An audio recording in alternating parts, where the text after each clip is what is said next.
라카 여러분 안녕하십니까? 락서입니다. 오늘은 저희 방구석 독서 모임 드디어 여러분 23번째 모임이 시작되었고 이제 뭐 이거를 갑자기 또 뭐 무슨 한 해가 지났느니 뭐 뻔한 소리를 하는 거긴 하지만 이제 방구석 독서 모임이 1회 남았어요. 그죠? 1회 남았어. 오늘 하고 나면은 1회 남았어. 그 말인즉슨 다음번까지 하고 나면은 2021년에 방구석 독서 모임이 끝나는 것이고 24번 한 달에 2권씩을 꾸준히 해와서 여러분들이 방구석 독서 모임을 꾸준히 참여하셨다면 1년에 24권의 책을 읽게 되신 거겠죠. 자, 그것만 해도 어마어마한 독서량 아닙니까? 그죠? 근데 물론 뭐 그 중에는 몇 번 빠지고 못 읽은 적이 있다고 하시더라도 몇 번만 참여하셨어도 어떤 성인 평균 독서량을 훌쩍 뛰어넘으시지 않았을까? 어떤 의미로는 되게 기념비적인 컨텐츠가 아닐까 싶습니다. 그래서 오늘 저희 23번째 12월의 첫 번째 모임 책은 바로 버지니아 울프의 올랜도라는 책이 선정되어서 같이 읽어봤습니다. 자, 이 책을 선정하게 된 이유는 제가 이제 모임 같은 걸 이제 매번 올리면서 사실 그 선정 이유를 잘 말씀 안 드렸던 것 같아요. 저희끼리는 선정을 하지만 그게 유튜브로만 보시는 분들은 또 모르실 수 있고 이거는 특별히 제가 선정했습니다. 제가 선정했다는 게 울프 작품에 대한 이야기들이 항상 한 번쯤은 울프 이야기. 여러분들 다 울프 이야기를 한 번씩 들어보셨잖아요. 그죠? 울프. 근데 울프 작품을 정작 읽어보신 분들은 정말 좀 드문 편이에요. 그래서 울프의 소설을 한번 같이 읽어보자라는 생각으로 올해가 가기 전에 라고 해서 제가 좀 즉흥적으로 정했고요. 12월의 첫 번째 책을 울프 작품 중에서 룰렛을 돌려서 올랜도가 선정이 되었습니다. 그래도 이 올랜도는 울프 작품 중에서는 좀 서사도 있고요. 상당히 가벼운 책이에요. 여러분들이 읽고 어떻게 생각을 하실지 모르겠지만 이 서사적으로 보고 전체적인 어떤 가벼운 책이다라고 일반적인 평가가 그렇습니다. 울프 작품 다른 작품들 좀 더 무거운 편이고 이거는 좀 유의적으로 즐길 수 있다라고 하는데 뭐 여러분들이 어떻게 읽으셨을지는 이게 가볍다고 다른 작품은 이렇게 생각을 하실 수도 있겠다는 생각이 들긴 합니다. 아무튼 버지니아 울프의 올랜도를 가지고 오늘 함께 이야기를 해보도록 하죠. 자, 먼저 언제나 그랬듯이 버지니아 울프란 작가에 대한 이야기, 작가 이야기를 조금 해보도록 할까요? 작가 이야기 참고로 이제 울프 같은 경우는 위키에만 정리되어 있는 영문 자료가 스크롤을 한 20초 이상 내려야 될 정도로 나름 방대한 자료가 울프 자료가 좀 많고요. 거기에서 좀 제가 유의미하다고 생각되는 것들, 너무 뭐 디테일한 것까지는 좀 쳐내더라도 유의미하다고 생각되는 것들을 좀 뽑아서 가지고 왔습니다. 그래서 울프에 대한 이야기를 잠깐 해보도록 하죠. 자, 울프 같은 경우는 1882년생입니다. 뭐 연생이 여러 번 말씀드리면 언제 태어났는지가 뭐 반드시 특정 연도가 중요한 건 아니죠. 그런데 19세기 후반으로 보시면 될 것 같고 사망은 1941년, 20세기 중반 정도에 이제 사망을 했죠. 그래서 꽤나 뭐 그렇게 나이가 엄청 많았던 건 아니라고 생각이 들긴 하는데 아무튼 1882년에서 그 다음에 1941년에 사망을 했습니다. 자, 울프 같은 경우는 아버지와 어머니가 이렇게 있었는데 맞아, 영미 교과서 약간 그렇습니다. 영미 문학에서는 울프 이야기를 사실 빼놓을 수 없고 또 마찬가지로 문학사 자체에서 울프를 빼놓긴 좀 어려워요. 울프가 워낙 좀 그 영향력도 큰 편이기도 하고 그렇다 보니까 좀 전설적인 인물이라고 보는 게 맞기도 한 것 같고요. 울프의 이제 어머니 아버지 가정사가 좀 있는데 어머니 아버지는 레슬리 스테픈 그 다음에 어머니는 줄리아 잭슨이었는데요. 이 두 남녀가 울프의 부모가 만나기까지는 사실 각각 그 결혼을 했었어요. 뭐 그렇다고 해서 막 불륜이나 이런 것들이 있었던 건 아니고요. 각각 이제 그 사별을 하고 나서 이제 후에 이미 어느 정도 자식들이 낳은 후에 나중에 만나게 된 거죠.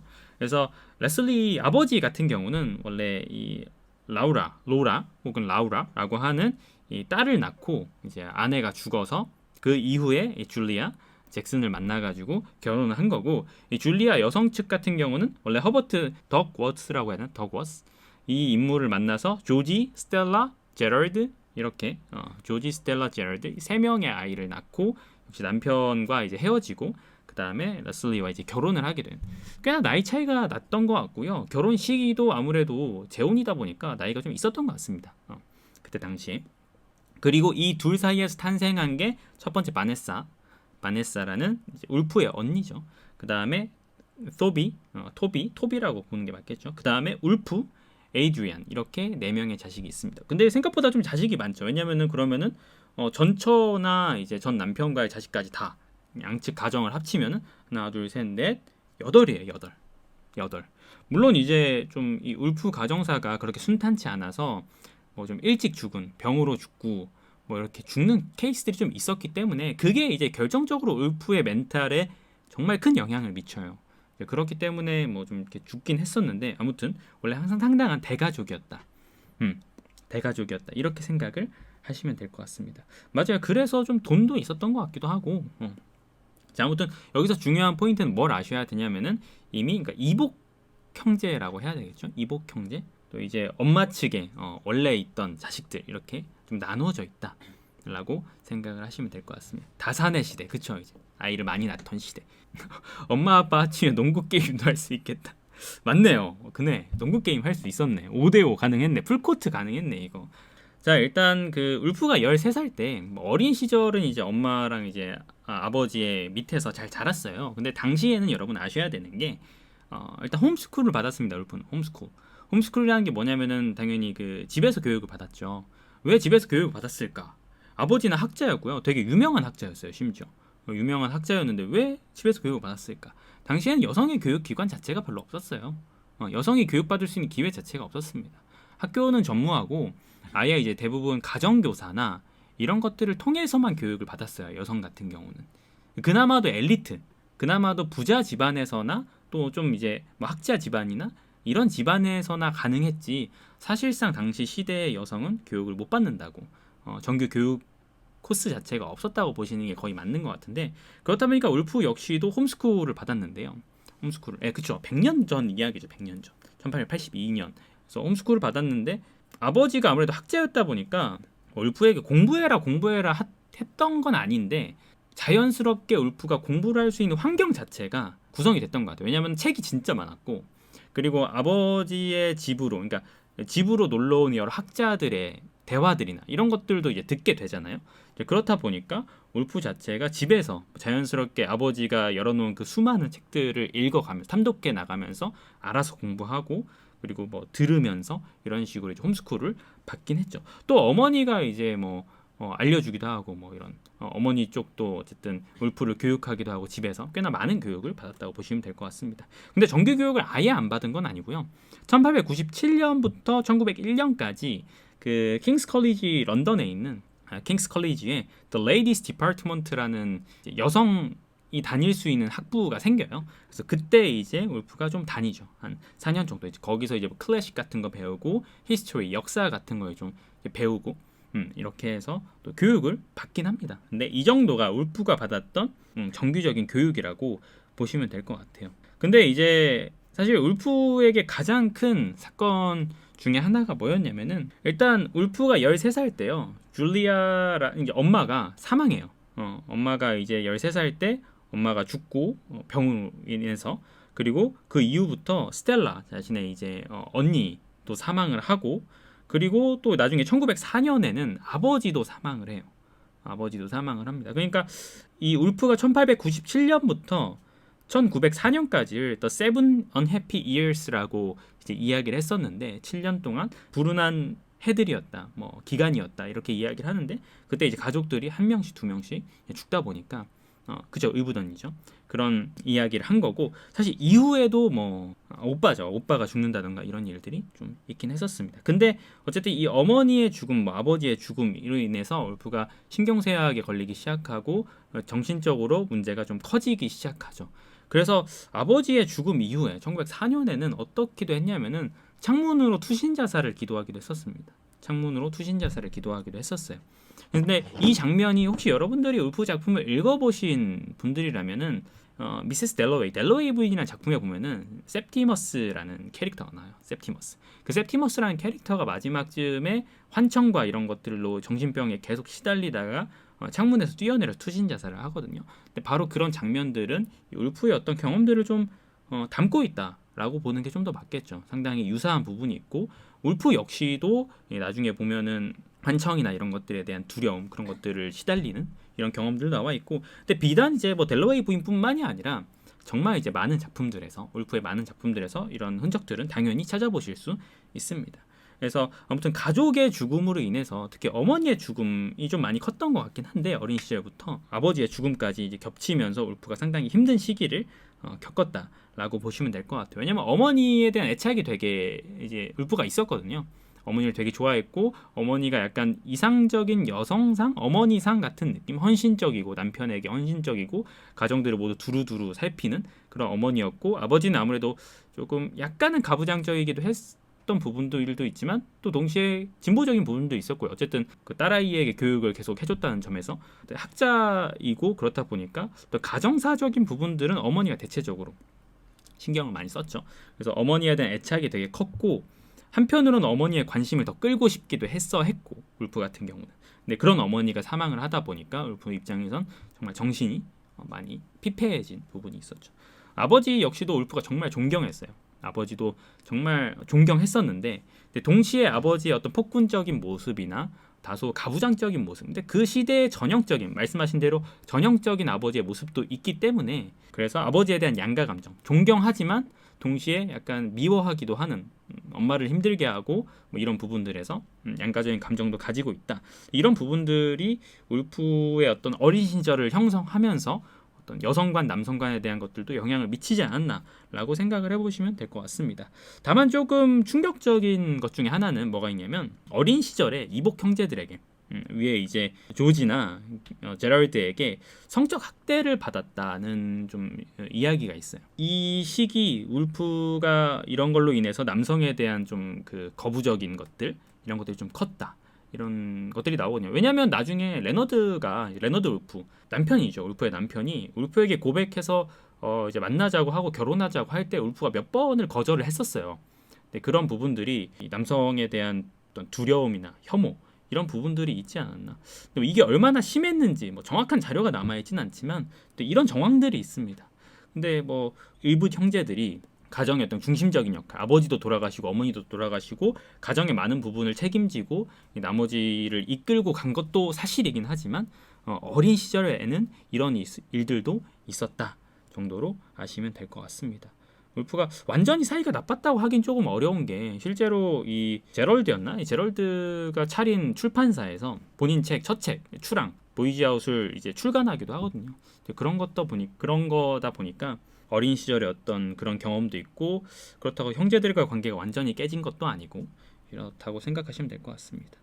아무튼 그래서 아버지가 죽고 나서 울프는 이제 그 자살 시도도 하고요. 그 다음에 이 가족들이 전체가 이제 블룸스버리라는 지역으로 이사를 가요. 블룸스버리라는 보헤미안 블룸스버리라는 지역으로 이사를 하죠. 근데 당시에 이 이사 간 지역이 조금 저렴했어요. 자금이 많지 않았던 거죠. 아버지가 사망하시고 나서 자금적인 여유가 크지 않은 상황에서 이 블룸스버리로 이사를 했죠.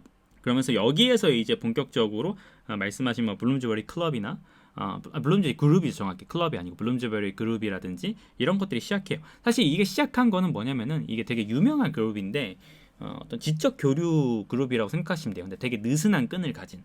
근데 이게 사실 그 울프가 만든 건 아니에요. 엄밀히 말해서 토비라고 하는 이제 울프의 오빠죠. 울프의 오빠가 이제 어디였더라? 잠깐만요. 옥스퍼드를 다녔고 그래서 그 옥스퍼드 내에 있는 친구들과 겸사겸사해서 이제 모임을 만들어서 집안에서 모이다가 이제 발전하기 시작한 게 이 블룸스버리 그룹이라고 보시면 될 것 같아요. 근데 이 블룸스버리 그룹은 1차 세계대전 이후에도 끊기지 않기는 했는데 뭐 조금 느슨한 형태로 계속 이루어져 있었고요.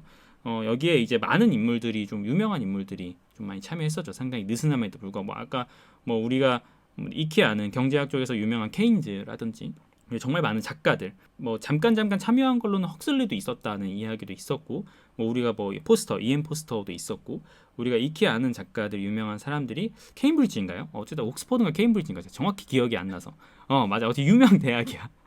캠브리지구나. 네. 순간 옥스퍼드로 생각을 했네. 그런 대학에서 인맥을 통해서 모여가지고 이렇게 되었다라고 생각하시면 될 것 같아요. 좀 특이한 점은 어쨌든 사모임에 불과하고 작은 곳에 불과한데 어떻게 이들이 이렇게까지 어떤 좀 유명 인사들이 나중에 높은 평가를 받는 유명 인사들이 모이는 어떤 사교의 장이 되었을까? 그게 조금 의아한 부분은 있기는 해요. 울프네 가족이 돈이 많았던 것도 아니고 그래서 이게 어떻게 이렇게 90점에 가까운 꽤나 학문적으로 영향이 큰 모임이 만들어졌을까 이런 생각도 좀 들긴 하더라고요. 그래서 이 블룸스베리 그룹에서 역시 아까 말한 레너드 울프 남편도 만나기 시작한 거고요.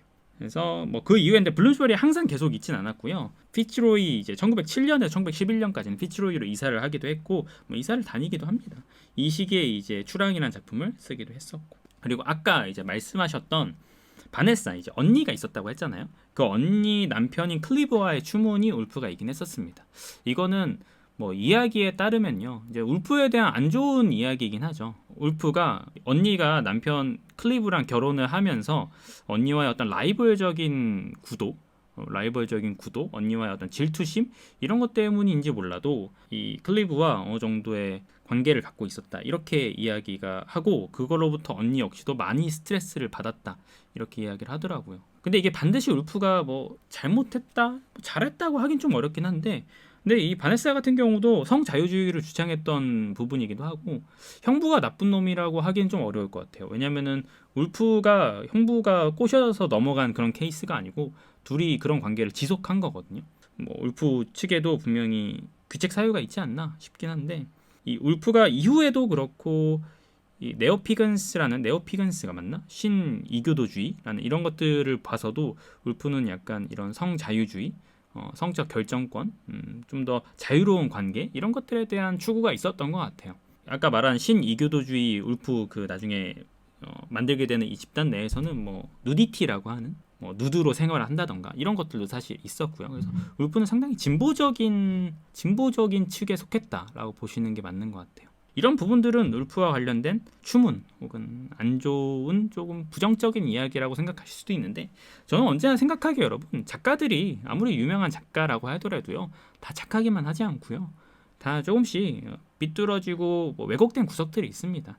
이런 케이스도 우리가 저번에 이야기했던 메리 셸리 같은 경우도 그들의 사랑 이야기, 퍼시피 셸리와의 사랑 이야기만 보면은 비판할 만한 구석들도 있으니까 그렇게 생각해 주시면 될 것 같아요.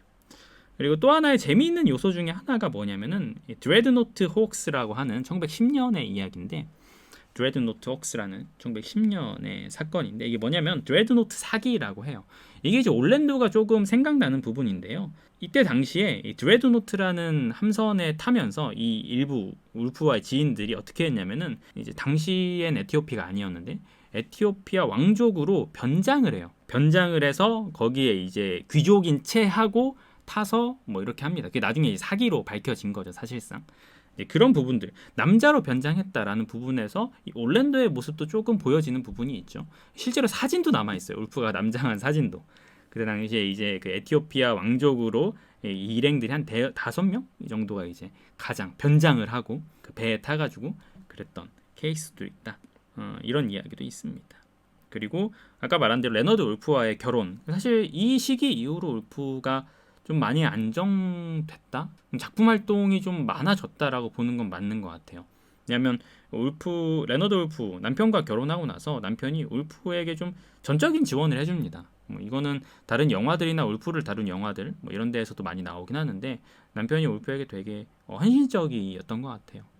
그래서 울프가 되게 불안정하고 정신병력을 가지고 있었고 멘탈적으로 흔들리는 인물이었음에도 불구하고 레너드가 옆에서 계속 응원해주고 복돋아주고 이렇게 활동을 했던 거죠. 그래서 울프 역시도 나중에는 울프의 유서에도 써 있었지만 우리는 정말 너무나 행복한 커플이었고 누구도 우리만큼 행복할 수 없고 당신이 내게 너무 잘해주었고 이런 식의 이야기를 하기도 하죠. 근데 초창기에는 이제 잘 풀리진 않았습니다. 아까 말씀드렸다시피 레너드가 거절을 하고 거절을 하다가 나중에 이제 버지니아가 다시 울프가 결혼을 하자라고 이야기해서 1912년에 결혼을 하게 되기도 하고 그래서 그 둘이 이제 호가스라는 그 지역 건물에 정착을 하고 거기에서 출판사를 차리죠. 식탁을 치우고 거기에 인쇄기를 놨었나? 식당에 뭐 인쇄기를 놓고 해가지고 집안에서 호가스 프레스라는 출판사를 차려가지고 거기에서 이제 울프의 책들을 한 권씩 내기 시작합니다. 울프의 책들. 물론 이 호가스 프레스가 울프의 책만 낸 것은 아니에요. 울프 같은 경우는 초창기에 뭐 울프의 책만으로는 돈이 안 됐고 뭐 그들이 부자는 아니었기 때문에 초창기에는 다른 작가들의 책, 지인, 친분 등을 이용해서 다른 작가들의 책을 내면서 이제 돈을 벌기도 했었던 것 같아요. 어떤 의미로는 되게 신기하긴 한 게 되게 그 멘탈적인 관계였죠. 흔히 말하는 그 무슨 사랑이라고 하죠. 레너드 울프랑 버지니아 울프는 거의 어떤 육체적 관계, 성적 관계가 없었다는 것 같아요. 울프 자체가 좋아하지 않았고 레너드도 울프가 좋아하지 않기 때문에 그런 것들을 이제 시도하지 않았다. 거의 이런 식으로 이야기가 되더라고요. 어떤 의미로는 레너드도 참 대단한 부분이 있고 울프의 상처를 이제 계속 보듬어주고 그걸 이해해주고 그런 부분들을 한 거니까 평범한 부분이 아니었죠. 출판사를 차리고 나서 계속 이제 하는데 거기에서 누가 있냐면은 여기서 이제 비타 섹필 웨스트가 나옵니다. 비타 섹필 웨스트가 저번에 한번 이야기했던 비타 섹필 웨스트가 나오는데 이 비타 섹필 웨스트라는 작가 당시에 유명한 작가였어요. 이 인물과 친분을 쌓아가면서 비타가 이 재정적인 도움도 줍니다. 왜냐하면 유명한 작가였기 때문에 이 호거스 프레스에 책을 내요. 거기를 통해서. 그래서 뭐 초창기에 모든 책이 성공하진 않지만 몇만 부가 팔린 책도 있었고 바로 그걸 통해서 울프네가 조금 재정적으로 이 출판사가 어느 정도 자립을 할 수 있는 부분들도 있었죠. 그래서 이 지인들의 출판을 통해서 어느 정도 초반에는 재정적인 여유를 마련했다라고 보시면 될 것 같아요. 근데 이 비타 세필 웨스트와 울프와의 관계가 사실은 연인 관계였죠. 연인 관계. 거의 10년 동안 연인이었고요. 10년 동안 연인이었고 실제적으로 어떤 섹슈얼한 성적 관계들도 몇 번은 있었다는 것 같아요. 뭐 엄청 많다고는 하진 않지만 울프 자체가 그거를 막 좋아했다고 보긴 좀 어렵고 몇 번은 있었고 10년간 이제 어떤 연인 관계 서로 이제 가까웠던 관계로 남아 있다가 이후에는 죽을 때까지 친구로 남아 있었던 되게 가까운 사이고 그렇다 보니까 지금 올랜도 같은 경우도 사실상 이 비타 세필 웨스트를 모델로서 이제 만들어서 쓴 책이거든요. 울프 자체가 이 인물을 정말 좋아했고 이 인물이 계속해서 옆에서 울프의 멘탈을 케어해줬어요. 뭐 레너드도 케어해줬겠지만 비타 역시도 울프를 계속 글 쓸 수 있게 너의 정신병력이 반드시 뭐 쉬고 옛날에 그랬거든요. 이 시기에 여자가 좀 아프다 혹은 뭐 정신병이 있다라고 하면은 항상 그때 당시 작품들에서 어떻게 했냐면은 의사가 딱 와가지고 안정을 취해야 됩니다. 아무것도 하지 말고 무조건적인 안정을 취해야 합니다. 그래서 그냥 지역 뭐 좀 그 외진 빌라나 별장 같은 데에다가 그냥 데려다 놓고 아무것도 안 시키는 거야. 산책만 하고. 이 시기 이제 정신학에 대한 이해가 크지 않았고 그렇다 보니까 뭐 여자가 아프다, 정신적으로 문제가 있다라고 하면은 그냥 절대적인 안정 말고는 다른 이런 조치가 거의 없었어요. 그래서 이런 것과 관련된 여러 작품들이 있죠. 뭐 노란 벽지라고 하는 옐로우 월페이퍼라는 작품도 제 기억이 나는데 그게 누구 작품이었더라? 뭐 이런 것들이 좀 많긴 했었어요. 근데 역시 울프 역시도 그런 것들이 몇 번 경험했고 실제로 다시 뭐 요양을 해야 된다라는 이야기를 듣자 울프가 그때 음독 자살을 시도하기도 하거든요. 마지막으로 이제 울프와 관련해서는 끝에 이야기를 해야 될 것 같아요. 울프는 말년에 이제 자살을 합니다. 자살을 하는데 그때 자살을 어떻게 하냐면요. 집에 2건의 유서를 남겨둬요. 2건의 유서를 한 통은 이제 남편에게 쓴 유서였고 한 통은 이제 아마 언니였나 바네사였나 또 한 통은 어쨌든 가족에게 써서 남기고 근처에 있는 강으로 가서 집에 나와서 강으로 가서 주머니에 큰 돌을 이제 넣고 그 다음에 강물 속으로 천천히 걸어 들어가죠. 자, 울프가 유서도 남아 있고요. 유서를 읽어보면 진짜 좀 마음이 아프긴 해요. 유서에 이제 대충 뭐라고 쓰여져 있냐면은 제가 이제 기억나는 대로 좀 이야기를 해드리자면은 일단 남편에게 쓴 유서에서는 당신이 내게 너무나 많이 잘해주었고 그 누구라도 당신만큼 내게 잘해줄 수는 없었을 것이다. 나는 너무 고맙고 당신과 나는 정말 너무나 좋은 부부였고 우린 너무나 사랑한 사이였다. 그러나 내가 다시 정신이 들기 시작하고 이번에도 뭔가 오려는 게 느껴진다는 게 뭐냐면은 다시 어떤 환청이 들리기 시작하고 손이 떨리기 시작하고 이번에는 내가 견딜 수 없을 것 같아요. 이번 느낌으로는 이번에 다시 한번 병이 도지기 시작하면 그래서 나는 우리 둘을 위해서 가장 좋은 선택을 해야겠어요 라고 하고 이제 투신을 하게 되죠. 강물에. 맞아요. 회복이 불가능할 것 같다. 당신 인생을 살아라 약간 이런 느낌도 있었고요. 남편에게 하는 이런 장면들은 제가 봤던 것 중에는 영화 The Hours라는 영화가 있어요. 그 영화에서 잘 드러납니다. 울프의 자살 장면은 The Hours라는 장면 마지막에 정말 잘 표현이 되어 있다라고 보여져요. 울프 같은 경우는 조울증에 가깝다고 보통 이제 후대에는 좀 이야기하더라고요. 전쟁 영향도 있었는데 뭐 애당초 어린 시절부터 어머니의 죽음과 아버지의 죽음 그때부터도 이제 자살에 대한 것들 뭐 자살 시도도 몇 번 했었고 그리고 뭐 환청이라든지 이런 문제들을 계속 겪어왔기 때문에 물론 말씀하신 대로 그런 부분들이 후에 추가가 됐긴 했지만 뭐 어느 정도는 계속해서 쌓여온 병이다라고 보시면 될 것 같아요. 계속해서 쌓여온 병이다.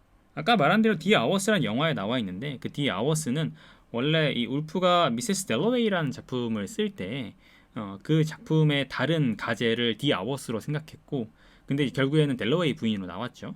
근데 그 디 아워스가 또 나중에 각본으로 다른 사람이 써가지고 그걸 영화화한 게 디 아워스라는 영화. 이 울프에 대한 이야기는 이 정도 좀 해드릴 수 있을 것 같습니다. 울프의 작품들을 조금 나열을 해드려 보자면요. 관심 있으시면은 좀 읽어보시라고 제가 좀 나와드렸는데 첫 번째는 추랑이라는 작품이 1915년에 나왔고요. 1917년에 Two Stories라는 단편집이 나왔었고 그 다음에 Night and Day라는 1918년에 역시 아마 이게 장편 소설일 거예요. Night and Day 1918년에 나왔고 Monday or Tuesday라는 작품도 21년에 나왔고 그 다음에 국내에서 좀 그래도 나온 것 중에는 뭐 제이콥의 방 1922년에 나왔거든요. 이게 제이콥이 원래 야곱이죠. 야곱. 성경에서는 보통 야곱이라고 하는데 제이콥의 방, 제이콥스 룸이라는 작품도 있었고 미세스 델러웨이, 아까 말한 델러웨이 부인이라는 작품이 있었고 그 다음 투 더 라이트하우스 등대로라는 작품 그 다음에 올랜도가 나왔고 그 다음에 얼음 오브 원 스원이라는 자기만의 방이 나왔죠. 그래서 이 올랜도와 얼음 오브 원 스원이 딱 1년 차이로 나와요. 그래서 이 시기 이 두 작품의 어떤 연관성이 저도 읽다 보면 좀 보이더라고요. 이 시기에 이런 생각을 했기 때문에 자기만의 방이라는 글이 나왔고 그 이전에 자기만의 방의 생각들이 어느 정도는 이 올랜도의 소설 형태로 반영이 되어서 나와 있구나 라고 생각이 들기도 하고 그 다음에 이 자기만의 방 이후에는 The Waves 파도가 나왔고 그 다음에 세월 그 다음에 3기니 3기니 나왔고 그 다음에 막간 Between the Acts까지 이건 유작으로 나왔습니다. 유작으로 이렇게 나오기도 했죠. 그래서 생각보다 울프가 뭐 정신적으로 많이 불안정하기도 했고 힘든 시기를 겪어왔는데 작품 활동은 그렇게 적지 않았던 것 같아요. 자기만의 방을 뭐 잠깐 자기만의 방 이야기를 할 때 두 가지 이야기를 보통 많이 하거든요. 왜냐면 이제 제목 자체가 자기만의 방이니까 여성이 글을 쓰기 위해서는 500파운드의 연금과 자기만의 방이 필요하다는 이제 문장으로 자기만의 방이 어떤 페미니즘 문학의 선두, 정신의 선두처럼 여겨지긴 하지만 저 역시도 그 문장도 중요하지만 지금 시대에서 더더욱 중요한 거는 그 뒤에서 말하고자 했던 바 그게 뭐냐면 셰익스피어의 마음으로 써라 라는 거거든요. 양성성을 강조하는 부분이 지금의 논의에서는 훨씬 더 중요하지 않나 이런 생각이 좀 들더라고요. 근데 그게 올랜도에도 조금 드러나긴 합니다. 그 뭐 자기만의 방 이야기를 너무 디테일하게 할 수는 없긴 한데 거기 안에 나오는 말씀하신 셰익스피어의 누이 뭐 이야기 실제로 셰익스피어의 누이의 이름을 어느 정도 따서 주디죠. 주디 이야기를 나름대로 상상해서 쓰기도 한 거죠. 그래서 이 정도가 작가에 대한 이야기인 것 같아요. 울프를 좀 요약하자면은 상당히 학자 집안에서 자라서 글에 대한 관심이라든지 감수성이 예민하다는 말이 좀 그런데 감수성이 좀 풍부한 사람이었고 다만 어린 시절에 가족들의 죽음이나 이런 것들로 인해서 좀 정신적으로 불안해지기 시작했고 그런 것들이 글 속에 좀 잘 드러나기도 하고 또 어떤 의미에서는 상당히 선구적인 글, 특히 의식의 흐름과 관련해서 아주 독보적인 위치를 차지하고 있는 작가다. 이렇게 보시면 될 것 같습니다. 이제 올랜도에 대한 이야기를 좀 해보도록 하죠. 근데 결국에는 아까 말한 대로 자기만의 방에서 나오는 이야기들과 좀 겹치는 부분들이 있을 겁니다. 제가 오늘 이야기하려는 부분들이 왜냐면 제가 올랜도 작품을 100% 다 다룰 수는 없기 때문에 제가 뭐 선택한 주제 몇 가지를 다루게 될 텐데 같이 이야기를 해보도록 하죠. 자, 올랜도 같은 경우는 이 솔출판사 뒷부분에 이 역자 후기에서 나와 있긴 한데 올랜도라는 제목 같은 경우는 아마 셰익스피어 작품에서 따왔을 것이다 라고 이야기를 하긴 하죠. 셰익스피어 작품에서 뭐 한 다른 쪽에서는 or and 라는 의미에서 양쪽에 또는 그리고 뭐 이런 식의 해석을 지지한다고도 하는데 사실 정설로 따지자면은 셰익스피어 작품에서 따온 것이 정설이다. 근데 또 작품 내부에서 보면요 계속 셰익스피어 이야기가 나와요. 계속 셰익스피어 이야기가 나오죠. 그 뭔가 그 추레한 차림의 남자 그게 이제 셰익스피어를 가리키는 거였는데 그 인물에 대한 묘사가 몇 번, 한 3-4번 이상 걸쳐서 나옵니다. 그래서 셰익스피어를 어느 정도 염두에 든 제목 선정이지 않았나 싶기도 하고, 또 재밌는 점이 이 작품의 형식이 전기예요. 그죠? 소설이긴 하지만 전기 형식을 띠고 있죠. 이게 부제로도 전기가 분명히 붙어 있거든요. 근데 울프는 이런 식의 글을 써보고 싶었던 것 같아요. 애당초 울프는 이 올랜도라는 글 자체를 좀 가볍게 시작했어요. 울프가 대체적으로 좀 한 작품을 무겁게 쓰고 그 다음에 좀 쉬어가는 작품을 쓰고 다시 무거운 작품을 쓰고 이런 패턴을 반복했었는데, 올랜도가 딱 이제 그 가벼운 포인트에 있었던 거죠. 그래서 되게 짧게 그냥 쓰려고 했던 이야기가 생각보다 올랜도라는 캐릭터가 자신만의 정체성을 갖고 울프 입장에서도 쓰다 보니까 내가 생각한 것보다 훨씬 진지하고 좀 무거운 이야기가 나왔다라고 울프도 나중에 고백을 하거든요. 그래서 처음에 원래 되게 가볍게 그냥 이 비타를 생각하면서 300년의 남자와 여자를 둘 다 가진 이런 인물들을 생각해서 그냥 써본 작품이었는데, 생각보다 그게 무게감을 갖게 된 케이스라고 보시면 될 것 같습니다. 그래서 이 전기라는 형식에 대해서는 울프는 어떻게 이야기를 하냐면, 이 전기 형식이 되게 독특한 게, 전기는 원래 사실적 기록이에요.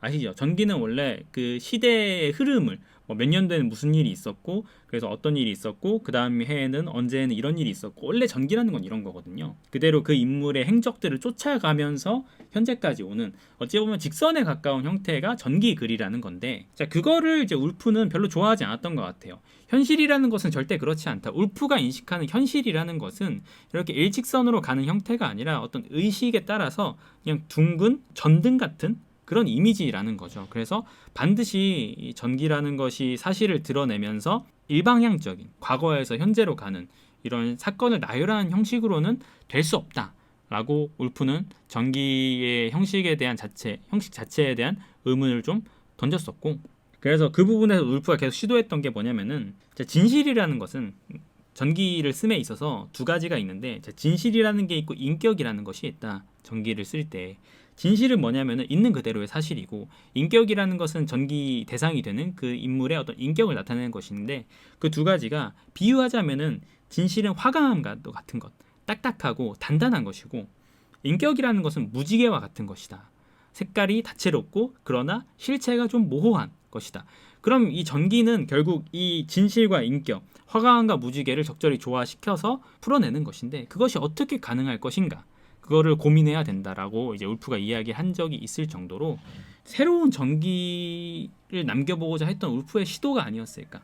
전통적인 전기 방식의 글들을 탈피하고 나름의 새로운 방식으로. 그래서 이 작품 속에서 전기는 좀 독특해요. 일단 화자가 그렇게 믿을만하지 않고요. 여백이 좀 많죠. 그냥 그 전기 작가라고 하는 화자 자체가 뭐라고 이야기하냐면 나도 모르겠다라고 이야기한다던가, 여백을 그냥 남겨둔다던가, 이 부분에선 그냥 여백을 남겨두도록 하자 이렇게 이야기를 한다던가, 그런 식의 표현들은 일반적인 전기에선 쓰이지 않는, 일반적인 전기에선 잘 쓰이지 않는 그런 표현들이겠죠. 그죠?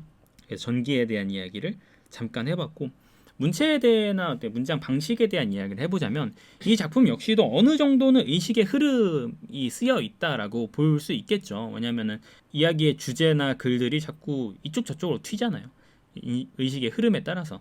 그래서 마치 여러분들 울프의 작품을 처음에 읽어보신 분들은 이제서야 이 말을 좀 이해하실 수 있을 것 같은데, 글을 집중해서 읽다 보면요, 마치 그 시선이 움직이는 것 같아요. 단순히 캐릭터가 움직이는 게 아니라 글을 읽고 있는 내 시선이 움직이는 느낌? 이거를 이야기하다가 이 내부의 화자가 다른 걸 이야기하면 내가 마치 시선 자체가 이렇게 옮겨가면서 그 시선을 따라가는 느낌. 말 그대로 의식의 흐름이 있고, 그 흐름을 독자인 내가 뒤따라가는 느낌을 좀 받긴 하죠. 그런 부분에서 이 의식을 여기도 갔다가 저기도 갔다가, 그게 단순히 시간적으로 움직이지 않기 때문에 좀 혼란스럽게 느껴지는 부분들이 있는 겁니다. 동일한 시간대인데 의식이 여기 갔다 저기 갔다가 저걸 봤다가 이걸 보다 보니까 뭔가 되게 풍부하게 읽히면서도 한 번 놓치게 되면 따라가기가 어렵게 되는 거죠. 따라가기가 너무 어려워지는 거예요. 한 번 놓치게 되면. 그래서 울프 작품은 제가 이렇게 끊어서 읽는 게 좀 힘든 부분이죠. 끊어서 읽는 게 힘들어요. 왜냐하면 의식의 그 흐름을 같이 따라가야 되는데, 그거를 놓쳐버리는 순간 의식의 어떤 시작점을 다시 봐야 되는 부분이라서 이런 것들이 좀 호불호가 갈릴 수 있는 부분이고, 뭐 사람마다 다르긴 하지만 대체적으로는 어려운 방식이긴 하죠. 옛날에 항상 의식의 흐름 하면은 뭐 어렵다는 인식들도 많았고 끊어서 읽을 수 없는 구조 이런 것들이 좀 있다 보니까 다소 장황하고 좀 늘어지는 형태의 글들이긴 한데 이게 울프 글의 특징이라고 보시면 될 것 같습니다. 나중에 이제 그 제가 속죄라는 작품을 이야기도 했지만 속죄라는 작품을 이야기도 하긴 했지만 거기에서도 이제 브리온이라는 캐릭터가 울프의 파도를 읽고 나서 생각하는 장면이 있거든요.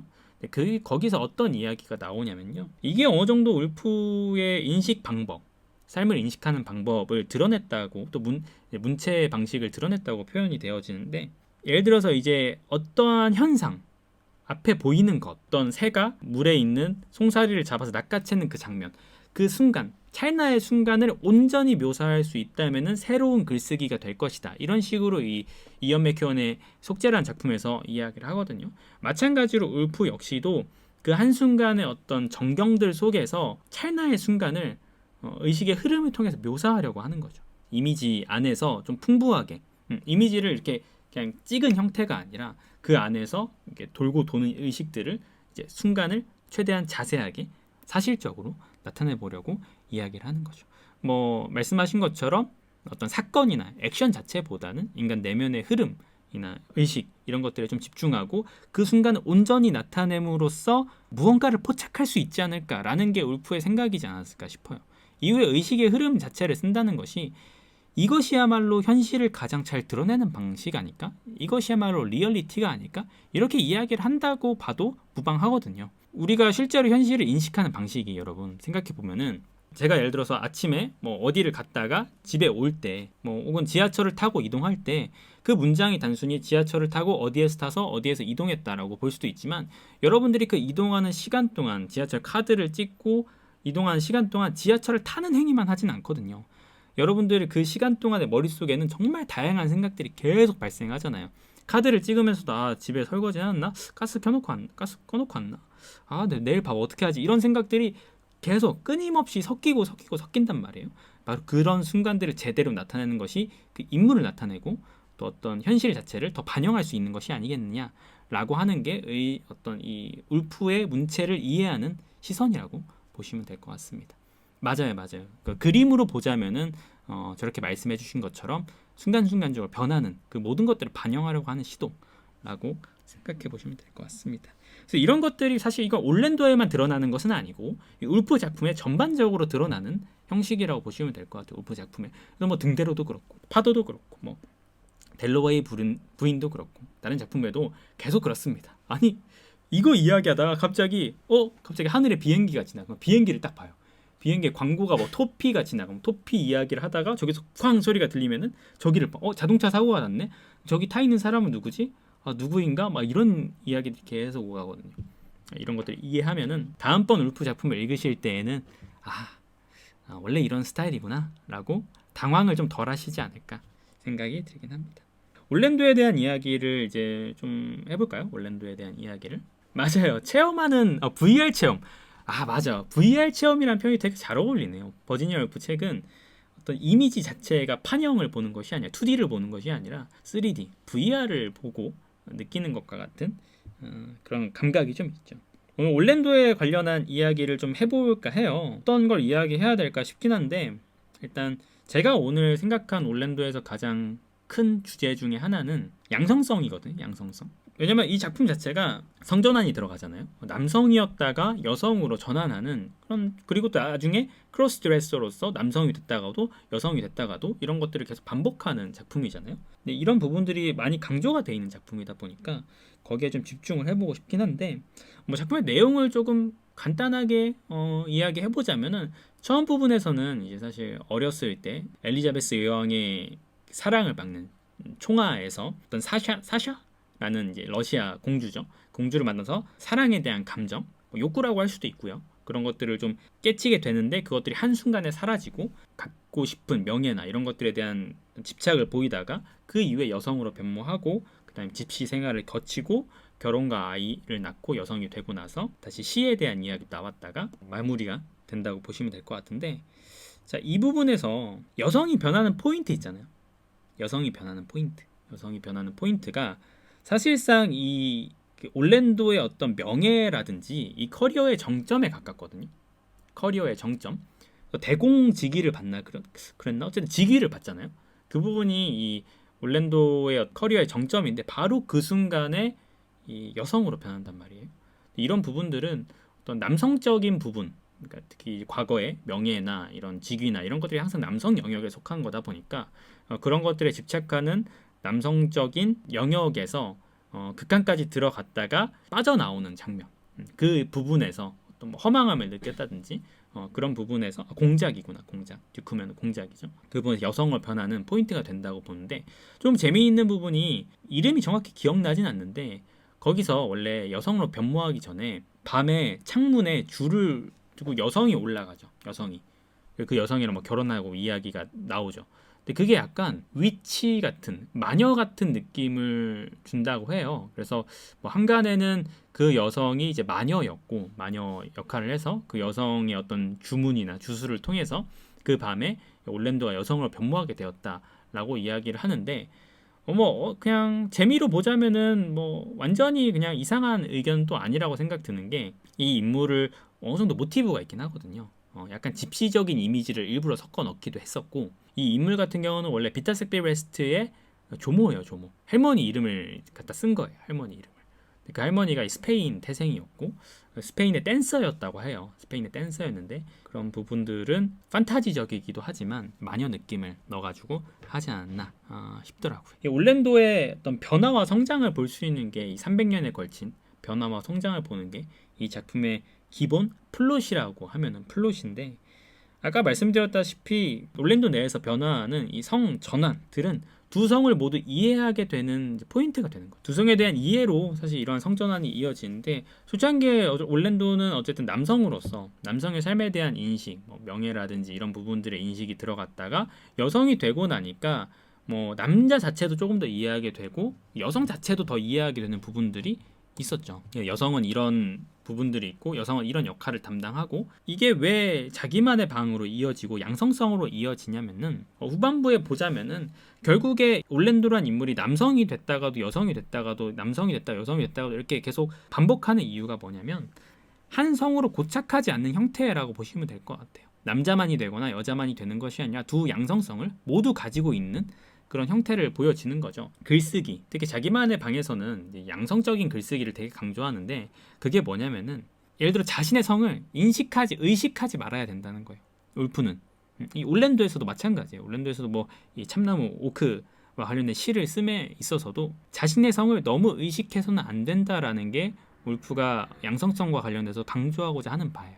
자신의 성을 너무 의식한다는 것은 본인이 여성이면은 여성으로서의 성을 너무 의식해서 그것을 드러내는 것은 잘못이고, 마찬가지로 남성으로서 남성적인 시각을 너무 드러내거나 남성적인 의식을 너무 드러내는 건 역시도 글쓰기에 있어 좋은 형태가 아니다. 아까 말한 대로 셰익스피어의 마음으로 쓰라라는 것은 그 양성성을 모두 가지고, 어떤 의미로 모두 가진다는 것이 가지지 말고, 그래서 내 성에 대한 어떤 주관적인 의식 없이 써야 한다. 나 자체로서 써야 되는 거지 성에 어떤 갇혀서 그 카테고리 내에서 써서는 안 된다라고 이야기를 하는 거죠. 그래서 이런 부분들이 이 올랜도 작품을 이해하는 가장 주요한 포인트라고 보시면 될 것 같아요.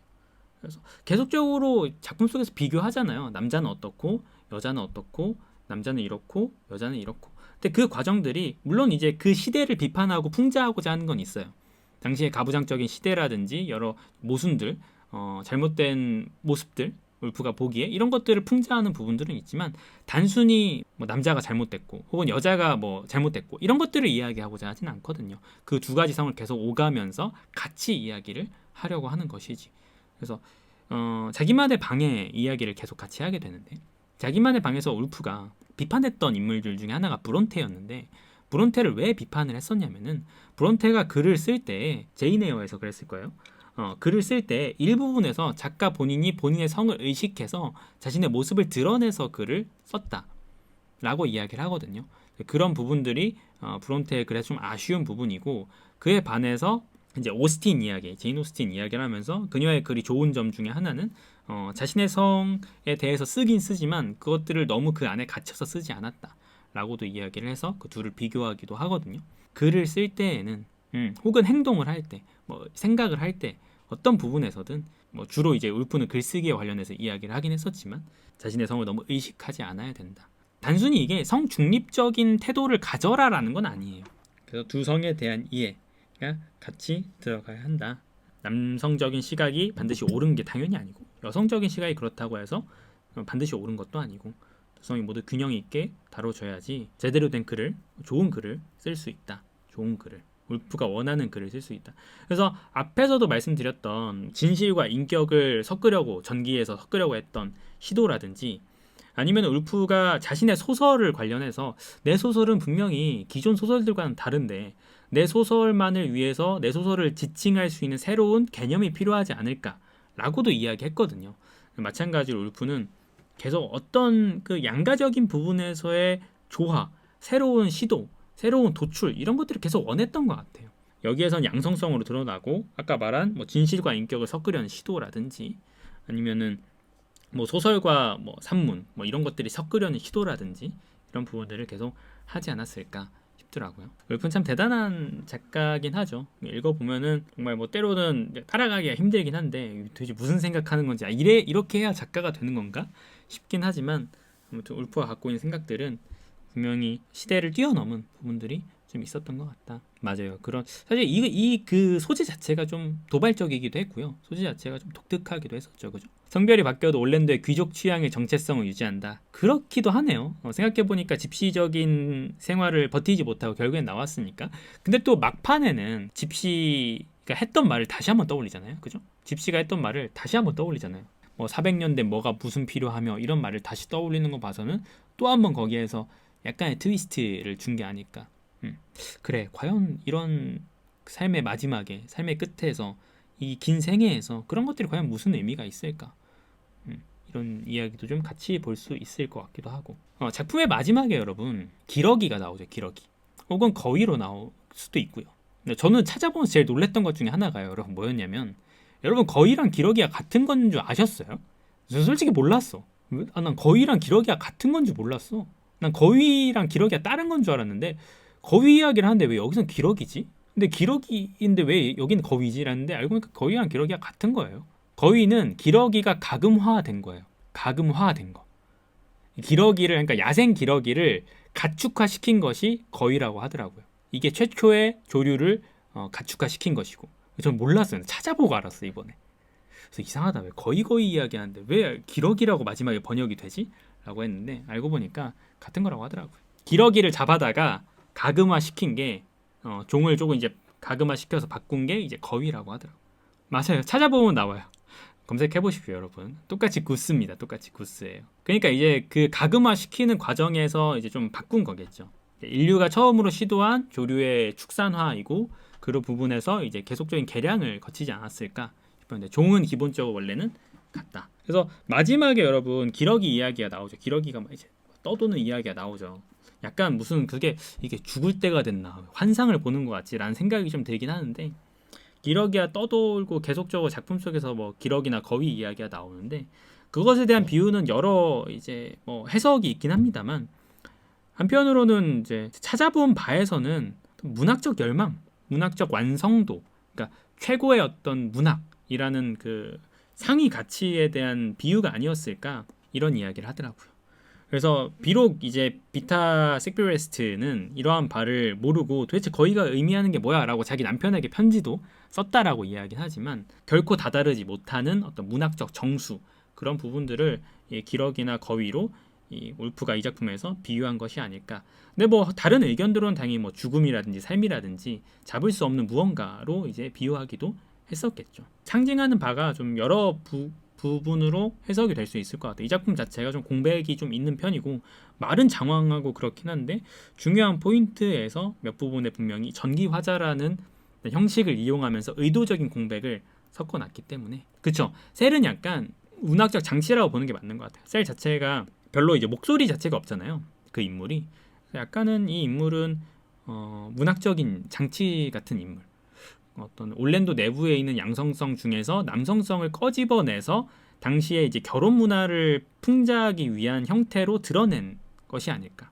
자, 이렇게 해서 여러분들 이제 어느 정도 올랜도에 대한 이야기가 끝이 났는데요. 사실 더 많은 이야기를 당연히 할 수 있고 작품에 대한 뭐 여러 가지 디테일한 부분들은 훨씬 다룰 만한 게 많을 거예요. 여러분들도 아마 읽어 보시면은 뭐 여러 가지 해설이나 아니면은 뭐 이런 것들을 좀 찾아보시면은 이 작품은 많이 연구가 되기도 하고, 근데 상대적으로 울프의 작품 중에서는 좀 변두리 취급받고 좀 너무 가벼운 작품이다라고 상대적으로 다른 작품에 비해서는 조금 내려치기를 당한 작품이긴 하지만, 또 어떤 부분에서는 자기만의 방과 연계해서 울프의 어떤 생각을 잘 드러내고 있는 작품이 아닐까, 이런 생각도 들긴 합니다. 그래서 분명히 뒤져보면은 뭐래도 더 나올 만한 작품이다.